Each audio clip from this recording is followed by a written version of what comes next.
मंडळी, दुग्ध व्यवसाय म्हणजे केवळ उत्पादन नाही, तर शेतकऱ्यांच्या अर्थकारणाला बळ देणारी एक सक्षम चळवळ आहे.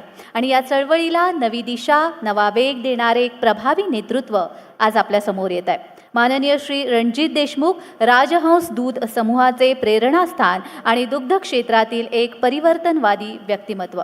सन 2008 मध्ये संगमनेर तालुका सहकारी दूध उत्पादक व प्रक्रिया संघात संचालक म्हणून कार्यभार स्वीकारत त्यांनी तब्बल 18 वर्ष यशस्वी नेतृत्व दिलं. पुढे 2015 मध्ये चेअरमन पदाची जबाबदारी स्वीकारत गेल्या 11 वर्षात त्यांनी शेतकऱ्यांच्या दुग्ध व्यवसायातील समस्या सोडवण्यासाठी सातत्याने प्रयत्न केले आणि विविध उपक्रम राबवले. मुरघास आणि मुक्त गोठा या क्रांतिकारी संकल्पना संगमनेरमधून सुरू करून त्यांनी संपूर्ण महाराष्ट्रात पोहोचवल्या. या उपक्रमांमुळे शेतकऱ्यांच्या दुग्ध उत्पादनात दुपटीने वाढ झाली आणि दुग्ध क्षेत्रात सकारात्मक परिवर्तन घडले. चांद्यापासून बांद्यापर्यंत शेतकऱ्यांपर्यंत पोहोचून त्यांच्या समस्या समजून घेत त्यांनी दुग्ध व्यवसाय अधिक सक्षम केला आणि त्यामुळेच त्यांना या क्षेत्रातील गेम चेंजर म्हणून ओळख मिळाली. सन 2020 मध्ये महाराष्ट्र राज्य सहकारी दूध महासंघ महानंदा डेअरी मुंबईचे चेअरमन म्हणून निवड होत त्यांनी राज्यभर दुग्धक्रांती घडवण्याचा ध्यास घेतला आणि शेतकऱ्यांच्या हितासाठी तसेच दुग्ध व्यवसायाच्या सर्वांगीण विकासासाठी त्यांनी सातत्याने कार्य केलंय. सध्या महाराष्ट्र प्रोग्रेसिव्ह डेअरी फार्म्स असोसिएशनचे अध्यक्ष म्हणूनही ते सक्रिय आहेत. राजहंस दूध समूहाने सहकाराच्या बळावर महाराष्ट्रात क्रमांक 1चं स्थान मिळवत दुग्ध व्यवसायात नवा आदर्श निर्माण केलाय. युवा शेतकरी केवळ दूध उत्पादक न राहता यशस्वी दूध उद्योजक बनावा या ध्येयातून त्यांनी मिशन 50L सारखी महत्त्वाकांक्षी संकल्पना राबवली आहे. प्रत्येक शेतकऱ्याच्या गोठ्यात 50 लिटर दूध देणारी गाय उभी राहावी हा त्यांचा ध्यास आहे आणि याच माध्यमातून दुग्ध क्रांती पुन्हा एकदा घडवण्याचा त्यांचा प्रयत्न सुरू आहे. दूरदृष्टी, नेतृत्व आणि शेतकऱ्यांप्रती असलेली बांधिलकी यांचा संगम असलेलं हे प्रेरणादायी व्यक्तिमत्व. कृपया जोरदार टाळ्यांच्या गजरात स्वागत करूया माननीय श्री रणजित देशमुख यांचं. मी माझे सहकारी भूषण करंदीकर यांना विनंती करते की त्यांनी रणजित देशमुख सरांशी संवाद साधावा.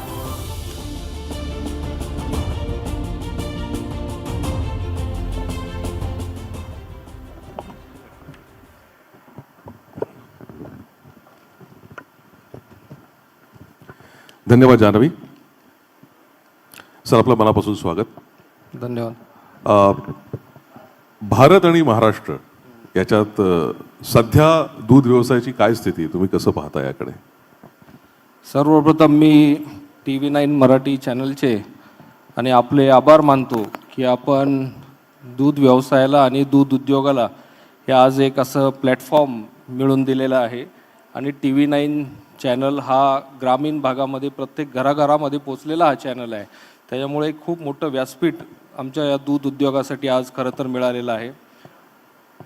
दूध व्यवसायाची किंवा दूध उद्योगाची जर आपण व्याप्ती बघितली तर भारत देश हा जगातला सर्वात जास्त दूध निर्माण करणारा आपला देश आहे. आपण नंबर 1ला आहे आणि 25% जगाच्या उत्पादन हे फक्त भारतामध्ये होतं. म्हणजे यावरून आपल्याला त्याची व्यापकता खऱ्या अर्थाने आपल्याला लक्षात येईल. जवळजवळ 8 कोटी शेतकरी यामध्ये त्यांना रोजगार त्यामध्ये मिळतो. आणि जर आपण GDPचा विचार केला, भारताच्या GDPच्या 5% हा वाटा हा फक्त दूध उद्योगाचा त्यामध्ये त्या ठिकाणी आहे. ॲग्री GDP जी असती, ॲग्री GDPच्या 25% वाटा हा दूध व्यवसाय उद्योगाचा त्यामध्ये आहे. म्हणजे यावरनं आपल्याला लक्षात येईल की किती व्यापक हा व्यवसाय आहे. सोप्या भाषेत जर सांगायचं तर आपलं धान्य आहे, कडधान्य आहे, साखर आहे, हे सर्व एकत्र केलं आणि एका बाजूला दूध धंदा ठेवला तर दूध धंदा मोठा आहे. म्हणजे यावरून आपल्याला लक्षात येईल. आणि महाराष्ट्राचा जर आपण विचार केला, महाराष्ट्रामध्ये जवळजवळ 2 कोटी लिटरचं आपलं उत्पादन त्या ठिकाणी आहे. महाराष्ट्र हा देशामध्ये 5व्या ते 6व्या नंबरला आपण उत्पादनामध्ये आहोत. पहिले उत्तर प्रदेश राज्य येते, नंतर राजस्थान आहे, मध्य प्रदेश आहे, गुजरात आहे आणि मग महाराष्ट्राचा नंबर लागतो आणि आंध्र प्रदेश हे राज्य आहेत. आणि महाराष्ट्रात देखील जवळजवळ 1.5 कोटी कुटुंब या व्यवसायाशी त्यामध्ये जोडलेले आहेत, लोक त्यामध्ये जोडलेले आहेत आणि यातून किती मोठा रोजगार यामधून निर्माण होतो याची आपण कल्पना करू शकता. खरं तर आणि सर्वात महत्त्वाचं म्हणजे यामध्ये जो शेतकरी इन्वॉल्व आहे, हा शेतकरी हा मार्जिनल फार्मर ज्याला आपण म्हणतो, हा अल्पभूधारक आहे, हा भूमिहीन शेतकरी आहे, हा शेतमजूर आहे, ज्याच्याकडे जमीन नाही, कमी शेती आहे, असा 25% वर्ग हा या दूध व्यवसायामध्ये आहे. म्हणजे आणि अशा पद्धतीने हा व्यवसाय आहे. पण आमची कायम दूध व्यवसायातले किंवा दूध उद्योगातल्या मंडळींची आमची कायम एक खंत असते की आमच्या दूध उद्योगाकडे तेवढं कायम दुर्लक्ष होत राहिलेलं आहे. कायम कुठलंही सरकार असेल, मीडिया असेल किंवा जनरल मी त्या ठिकाणी बोलू शकतो की कुणी असलं तरी दूध व्यवसायाकडे फार लक्ष कमी असतं. व्यापकता आपण लक्षात घेतली, किती मोठा हा व्यवसाय आहे, मात्र कायम दुर्लक्षित राहिलेला हा व्यवसाय आहे. आणि दुसऱ्या बाजूला आमचा साखर धंदा आहे, साखर कारखानदारी आहे, ही कायम चर्चेत असते. आपण बघितलं कुठली कायम तुम्ही टी व्हीला बातम्या बघत असताल, कायम ते मिटिंगा चालू असतात. एक तर बातमी कायमची फिक्स असती, साखर कारखानदारी अडचणीत. हे 12 महिन्यातले 8 महिने तर हीच बातमी चालतच असते त्यामध्ये. आणि कुठल्याही पेपरला घ्या, कुठल्याही चॅनलला घ्या, दर 2-3 दिवसांनी काहीतरी साखरेवरती काहीतरी चर्चा असती. ती VSIला मिटिंग झाली, इकडं बैठक झाली, तिकडं चर्चा झाली, सरकारने मिटिंग घेतली. पण दूध धंद्याच्या बाबतीत आपण किती बातम्या ऐकतो टी व्हीला, आपण स्वतःच आपण लक्षात त्या ठिकाणी घेऊ शकता.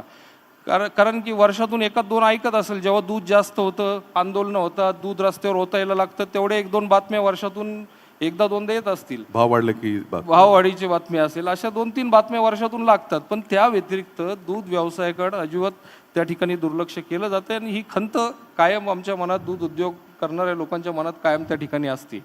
सर, आपण म्हणतात ते अगदी खरं आहे की साखर उद्योग आणि दुग्ध व्यवसाय याचं जर का आपण तुलना करायची म्हटली तर साखर उद्योगाला नेहमीच प्राधान्य दिलं असं. पण दुग्ध व्यवसाय हा जोडधंदा म्हणून पाहिला जातो म्हणून असं होतंय का? हे चित्र बदलण्यासाठी काय करावं लागेल? नाही, आता मी सांगितलं की दूध व्यवसायाची व्याप्ती किती मोठी आहे. साखर धंदा जर तुम्ही बघितलं तर GDPच्या 1% कॉन्ट्रीब्युशन साखर धंद्याचे, दूध धंद्याचं 5% कॉन्ट्रीब्युशन मी तुम्हाला सांगितलं. आज जर साखर धंद्यात किती लोक आहेत तर 5 कोटी रोजगार त्यातून मिळतात. दुसऱ्या बाजूला दूध धंदा आहे, 8 कोटी त्या ठिकाणी रोजगार त्या ठिकाणी आहेत. त्याचबरोबर सर्वात महत्त्वाचा फरक आहे, दूध उद्योगामधले आमचा जो फार्मर आहे मार्जिनल फार्मर आहे, अल्प आहे.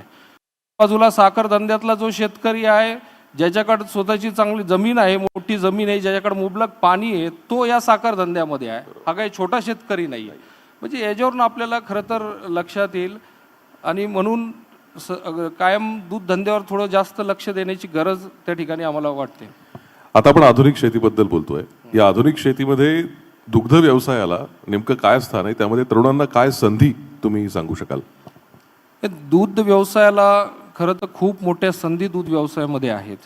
कारण की दूध व्यवसाय हा वाढत चाललेला व्यवसाय. दर वर्षात 6% दराने आपली वाढ भारत देशामध्ये दुधाची होत आहे. जगाचं जर आपण ॲव्हरेज बघितलं तर 3% ते वाढते, पण भारतात 6% वाढते. आणि याला कारण आहे की दुधाचे जे दुग्धजन्य पदार्थ आहेत, ज्याला आपण व्हॅल्यू ॲडेड प्रोडक्ट म्हणतो किंवा बाय प्रोडक्ट म्हणतो, याची मागणी प्रचंड वाढत चाललेली आहे. दिवसेंदिवस त्याची मागणी वाढत चाललेली आहे. आज आपण बघतो आपल्या आहारामध्ये पनीर असेल, चीज असेल, बटर असेल, ताक, दही, लस्सी, ह्याचं आहारामध्ये आपल्या प्रमाण वाढत चाललेलं आहे. आपण कुठल्याही हॉटेलला गेलो, रेस्टॉरंटला त्या ठिकाणी गेलो तर आपण बघतो की पिझ्झा असेल, बर्गर असेल, काही जरी घेतलं तर त्यामध्ये चीज आहेच आहे. बटरचा वापर मोठ्या प्रमाणावर, कुठलीही आपण भाजी ऑर्डर केली तर त्यामध्ये पनीर त्यामध्ये आहेच आहे. त्याच्यामुळं मागणी खूप वाढत चाललेली आहे. प्रचंड त्यामध्ये स्कोप दूध धंद्यामध्ये त्या ठिकाणी आहे. आणि दूध धंदा कसं आहे, दूध हे कंप्लीट आहार आहे, म्हणजे ज्याला आपण कंप्लीट फूड देखील दुधाला म्हणलं जातं, एक परिपूर्ण आहार.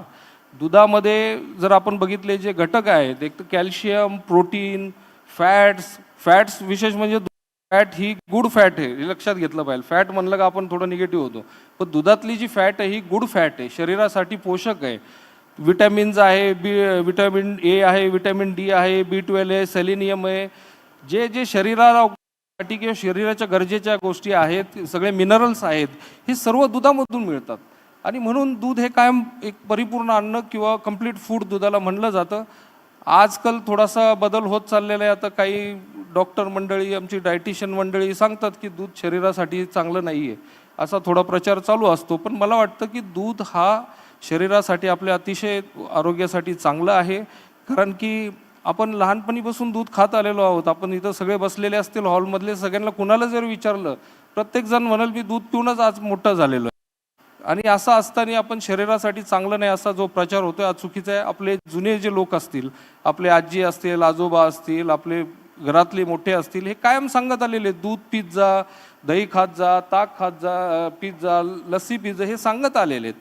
त्याच्यामुळं दूध काही हे चुकीचं नाही. कुठल्या सोर्सनी दूध आपल्यापर्यंत येतंय हे बघणं त्यामध्ये महत्त्वाचं आहे. दूध हे काही शरीरासाठी हानिकारक नाही आहे. आज जसं तुम्ही म्हणलात की दुग्ध व्यवसायाला थोडीशी वेगळी वागणूक मिळते, पण मग आज या व्यवसायामध्ये काही बदल तुम्हाला सुचवायचे वाटतात की काय नेमकं बदल केले तर चित्र थोडंसं बदलेल?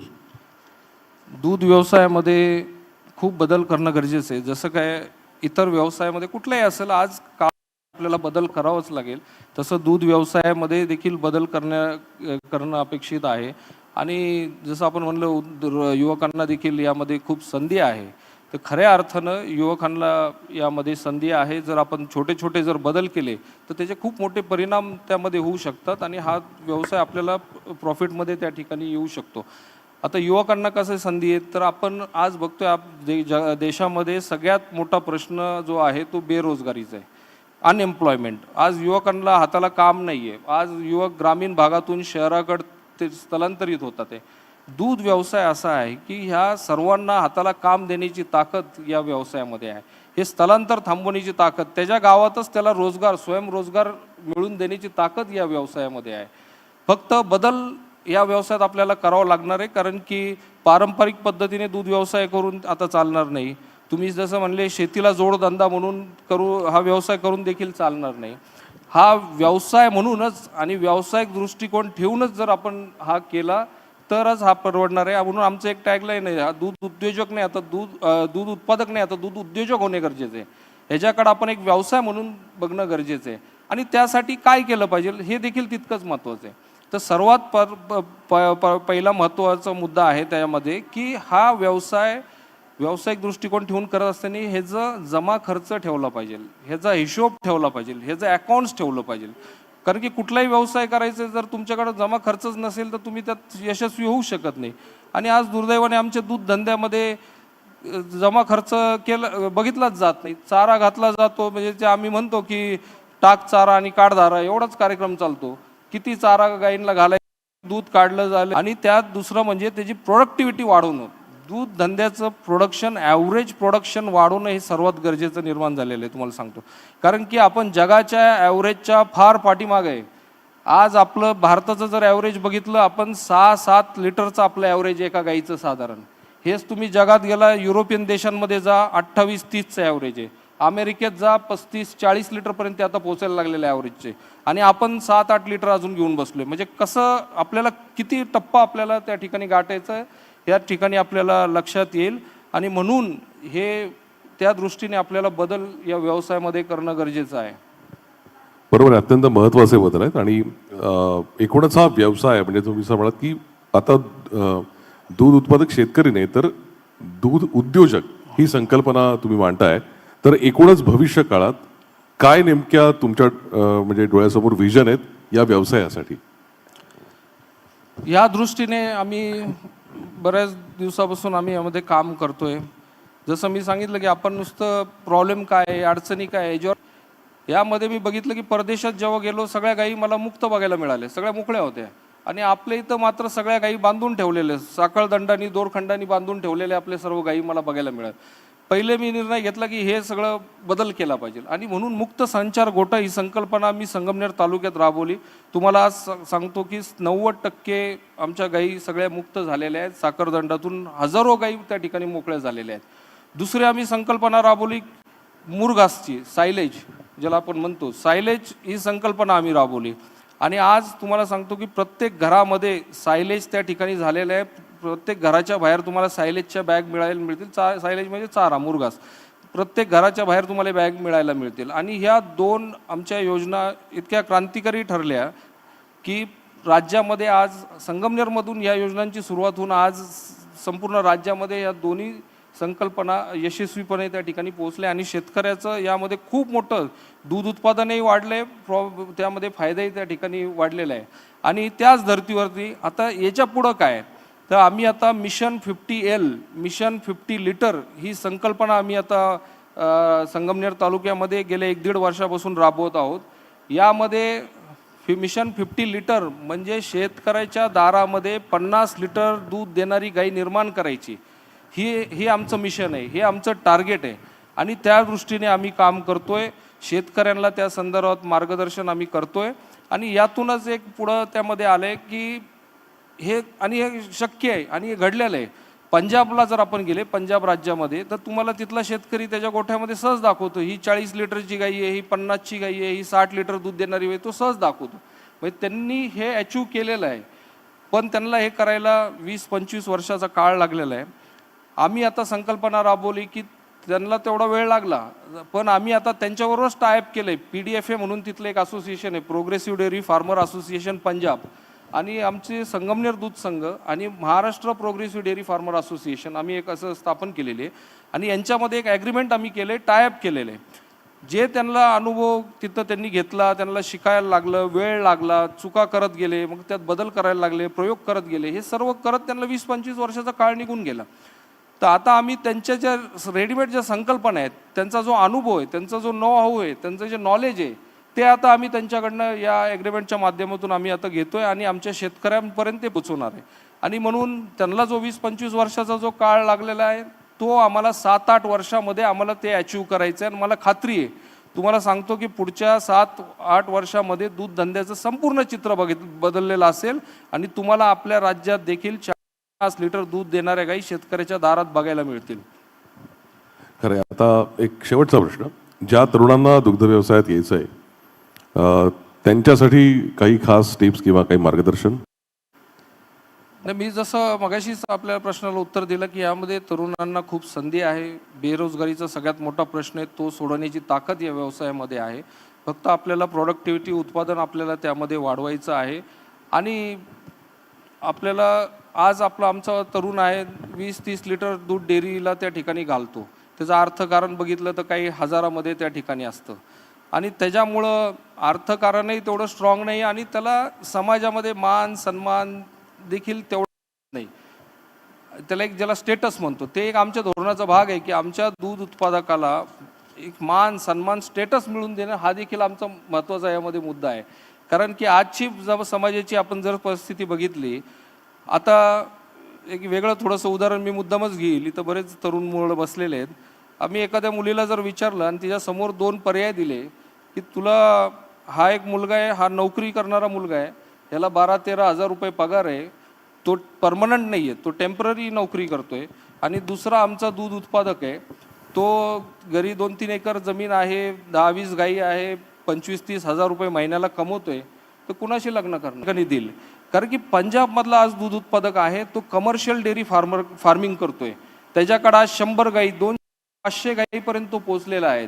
त्याचं दूध उत्पादन जर विचारलं किती दूध तू डेअरीला घालतो, कुणी सांगतं 5 घालतो, कुणी सांगतं 1000 लिटर घालतो, कुणी सांगतं 2000 लिटर घालतो. त्यांचा टर्नओव्हर लाखात आणि कोटीमध्ये पोचलेला आहे.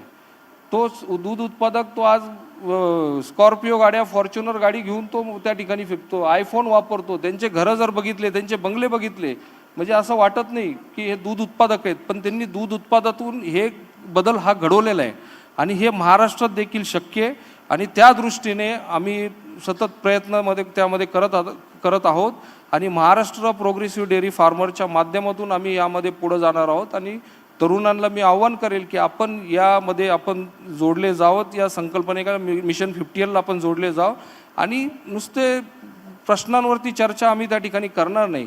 आम्ही काय मार्ग आहे, काय केलं पाहिजे, काय बदल केला पाहिजे, चाऱ्यामध्ये काय बदल केला पाहिजे, फार्म मॅनेजमेंटमध्ये काय बदल केला पाहिजे, जेनेटिक्समध्ये काय बदल केला पाहिजे, ब्रीडिंगमध्ये काय बदल, हे प्रॅक्टिकली आम्ही त्यांना सांगणार आहे, नुसते चर्चा नाही करणार. तर यामुळं मी सगळ्यांना आवाहन करेल की आपण सर्वांनी यामध्ये सहभाग घ्यावा.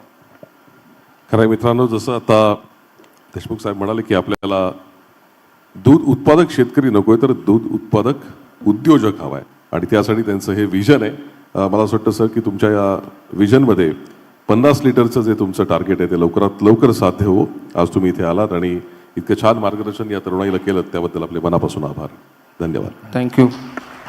धन्यवाद सर. मी रणजित देशमुख सरांचा सत्कार करण्यासाठी TV9 मराठीचे बिझनेस हेड भूषण खोस सर आणि महाराष्ट्र राज्य सहकारी बँकेचे प्रशासक विद्याधर अनास्कर सर यांना मंचावर येण्याची विनंती करते.